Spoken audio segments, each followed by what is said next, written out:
मेरे प्रिय विद्यार्थियों, सुप्रभात। आपका दिन शुभ हो।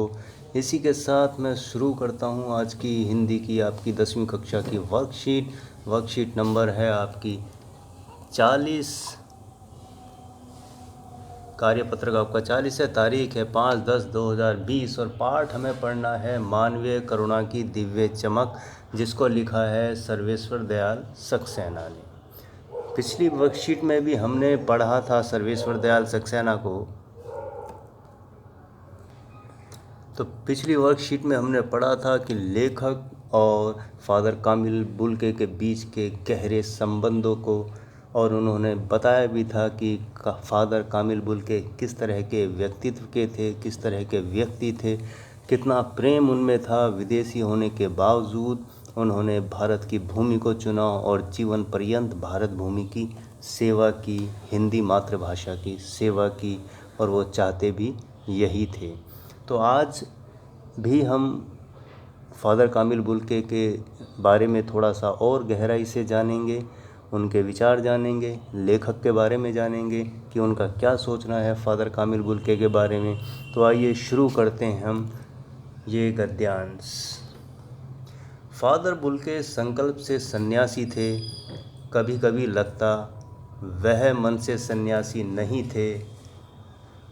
रिश्ता बनाते थे तो तोड़ते नहीं थे। 10 साल बाद मिलने के बाद भी उनकी गंध महसूस होती थी। वह जब भी दिल्ली आते ज़रूर मिलते, खोज कर, समय निकाल कर, गर्मी, सर्दी, बरसात झेल कर मिलते, चाहे 2 मिनट के लिए ही सही। वह कौन सन्यासी करता है? उनकी चिंता हिंदी को राष्ट्रभाषा के रूप में देखने की थी। हर मंच से इसकी तकलीफ़ बयां करते, इसके लिए अकाट्य तर्क देते। बस इसी एक सवाल पर उन्हें झुंझलाते देखा है, और हिंदी वालों द्वारा ही हिंदी की उपेक्षा पर दुख करते उन्हें पाया है। वह परिवार के बारे में, किसी दुख तकलीफ़ के बारे में पूछना उनका स्वभाव था, और बड़े से बड़े दुख से उनके मुख से सांत्वना के जादू भरे जो शब्द सुनना एक ऐसी रोशनी से भर देता था जो किसी गहरी तपस्या से जन्मती है, यानी पैदा होती है। हर मौत दिखाती है जीवन की नई राह। मुझे अपनी पत्नी और पुत्र की मृत्यु याद आ रही है, और फादर के शब्दों से झरती विरल शांति भी। तो यहाँ हमने पढ़ा कि वो सन्यासी थे, लेकिन संकल्प से थे। सन्यासी होने के बावजूद जिससे भी रिश्ता रखते, बहुत ही गहराई से रखते, और जब भी वो दिल्ली आते, लेखक बताता है कि जब भी वो दिल्ली आते उन सभी से मिलते जिनसे उनका बहुत गहरा और प्रेम भरा रिश्ता है, चाहे थोड़ी देर के लिए मिलते। तो देखिए, तो लेखक इसीलिए कहता है कि सन्यासी होते हुए भी वो सन्यासी नहीं थे। सबसे एक गहरा और प्रेम भरा रिश्ता वो हमेशा रखते, और जिसके साथ रिश्ता रखते उसे जीवन भर तोड़ते नहीं थे। और उनकी सबसे बड़ी चिंता इस गद्यांश में लेखक बताता है कि हिंदी को राष्ट्रभाषा के रूप में देखने की थी। ज़रा सोचिए कि एक विदेशी जो रैम्सचैपल शहर से आया हुआ है, विदेश से आया हुआ है, भारत की जन्मभूमि पर, उसको चिंता है तो केवल हिंदी भाषा की कि वो राष्ट्रभाषा बने। और उन्हें दुख सबसे बड़ा होता था जब हमारे भारत के हिंदी वाले लोग ही हिंदी के बारे में गलत तर्क देते थे या हिंदी के विरोध में बोलते थे, तब उन्हें बहुत दुख होता था और वो झुंझला जाते थे या गुस्सा सा हो जाते थे। और हर किसी के बारे में जो एक ख़ास बात है फादर कामिल बुल्के की, कि वो हर किसी के दुख तकलीफ़ में हमेशा साथ रहते थे। बड़े से बड़ा दुख भी उनके सामने बौना नज़र आता था। किसी के कोई दुख हो तो वो उसको बहुत सांत्वना और प्यार के स्वर देते थे, बात करते थे, उनको समझाते थे। ऐसा साधु और संत वाला स्वभाव देखने को शायद ही मिलता है। और लेखक अंत में याद कर रहा है अपने बच्चे और पत्नी की मृत्यु, और फादर कामिल बुल्के उनको सांत्वना दे रहे हैं, और एक विरल शांति उनके शब्दों से झर रही है, जैसे सारा दुख दूर हो रहा है। किसी रोशनी में फादर कामिल बुल्के वो किरण दे रहे हैं जिसमें जीने की हिम्मत मिलती है।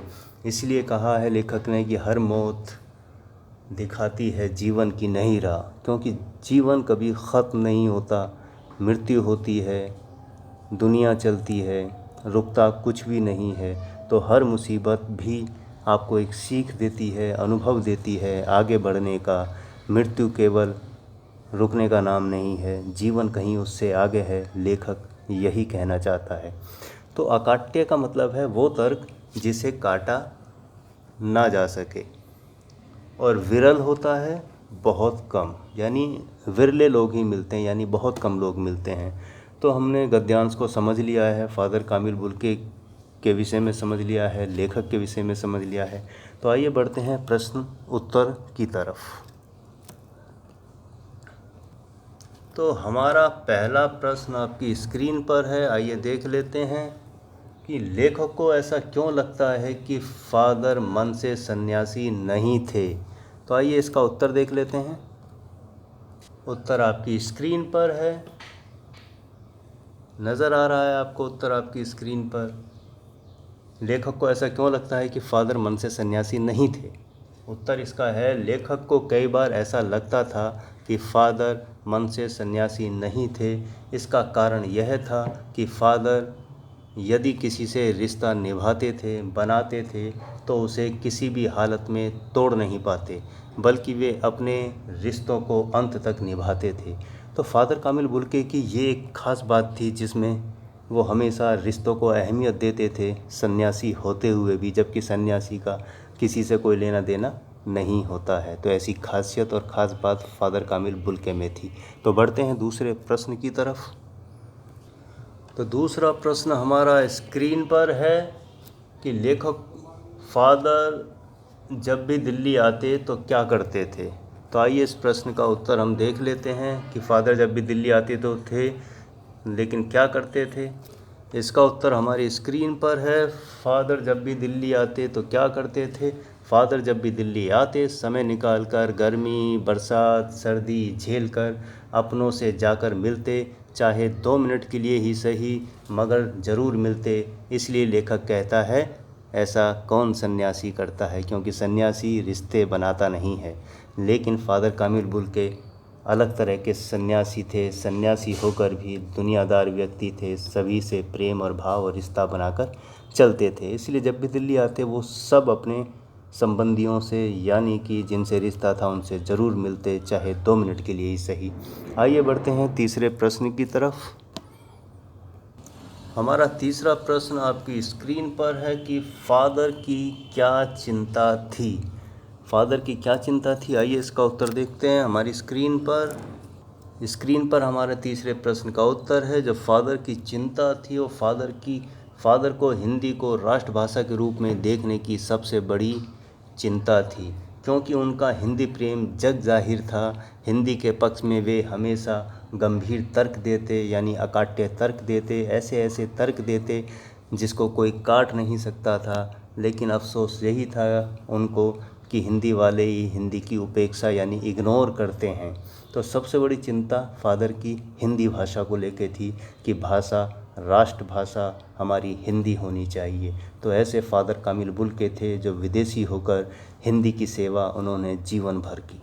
तो आइए बढ़ते हैं चौथे प्रश्न की तरफ। हमारा चौथा प्रश्न क्या है। तो चौथा प्रश्न हमारा स्क्रीन पर है, फादर किस बात पर झुंझुलाते थे, यानी उनको गुस्सा आ जाता था, जिसे वैसा गुस्सा नहीं था लेकिन एक खीज होती है, चिड़चिड़ाहट होती है। तो किस बात पर फादर झुंझुलाते थे। तो आइए इसका उत्तर देखते हैं। चौथे प्रश्न का उत्तर हमारी स्क्रीन पर है, आइए पढ़ते हैं और जानते हैं फादर किस बात पर झुंझुला जाते थे। फादर हिंदी भाषा को लेकर बहुत चिंतित थे। वे उसे राष्ट्रभाषा के रूप में देखना चाहते थे। हर मंच से, यानी हर जगह से इसकी चिंता जाहिर करते। उसके लिए अकाट्य तर्क देते, अकाट्य मतलब जिसे काटा ना जा सके, मगर हिंदी वालों द्वारा ही हिंदी की उपेक्षा यानी इग्नोर पर उन्हें दुख होता। बस इसी सवाल पर फादर झुंझला जाते थे, यानी उनकी तकलीफ़ यही थी कि जब भी वो हिंदी भाषा के बारे में बोलते थे तो उसका पक्ष लेते थे, गंभीर रूप से चिंता जाहिर करते थे। लेकिन हिंदी वाले ही जब हिंदी की उपेक्षा यानी इग्नोर करते थे तो उन्हें बहुत ही दुख होता था, झुंझलाहट होती थी। तो इसी बात पर फादर कामिल बुल्के झुंझलाते थे। तो आइए बढ़ते हैं पाँचवें और अंतिम प्रश्न की तरफ। पाँचवां और अंतिम प्रश्न हमारा स्क्रीन पर है। कुछ व्यक्तित्व ऐसे हुए हैं जिनका जन्म भारत में नहीं हुआ किंतु उन्होंने भारतीय जनमानस के लिए व्यापक योगदान दिया है। ऐसे व्यक्तियों की सूची बनाकर उनके कार्यों और योगदान का उल्लेख कीजिए। आइए इसका उत्तर देखते हैं। पाँचवां प्रश्न आपकी स्क्रीन पर है कि ऐसे व्यक्तित्व हैं जिनका जन्म भारत में नहीं हुआ किंतु उन्होंने भारतीय लोगों के लिए, जनता के लिए बहुत व्यापक योगदान दिया। ऐसे लोगों की यानी व्यक्तियों की सूची बनानी है, उनके कार्य और योगदान के बारे में भी आपको लिखना है। तो उदाहरण के लिए मैं आपको दो नाम बता देता हूँ। पहली है मदर टेरेसा। इन्होंने आजीवन गरीबों तथा अनाथ बेसहारा लोगों की सेवा की और भारत की होकर रह गई। ये विदेश की थी लेकिन भारत के गरीब बेसहारा लोगों के लिए काम किया, शिक्षा के लिए भी काम किया और यहीं की होकर रह गई। हालांकि वो आई थी ईसाई के प्रचार के लिए, क्रिश्चियनिटी के प्रचार के लिए, लेकिन भारत की होकर रह गई, भारत के लोगों के लिए। दूसरा हमारे पाठ में से ही है जो हमने पढ़ा, फादर कामिल बुल्के, जिन्होंने अपना जीवन हिंदी भाषा के विकास तथा गरीब लोगों के उद्धार को समर्पित कर दिया। तो इसी तरह ये आपके लिए कार्य है, होमवर्क है कि आप और भी अन्य नाम खोजें जो विदेश से आए थे और भारत में ही बस गए और भारत की तरह तरह से सेवा की। तो उनके योगदान का उल्लेख, ये आपके लिए एक तरह का प्रोजेक्ट है, ये एक तरह का आपके लिए गृह कार्य है। इसको आप ज़रूर करें। तो उम्मीद करता हूँ मैं आपको ये वर्कशीट समझ आ गई होगी अच्छी तरीके से। और मैं ये उम्मीद करूँगा कि अगर आपको ये वर्कशीट मेरी समझ आ गई हो, आज की वर्कशीट हमारी मानवीय करुणा की दिव्य चमक प्रश्न उत्तर भी समझ में आ गए होंगे, तो उम्मीद करता हूँ, आशा करता हूँ कि आप इसे लाइक करेंगे, शेयर करेंगे, सब्सक्राइब करेंगे। और तब तक के लिए अगली वर्कशीट के लिए अलविदा।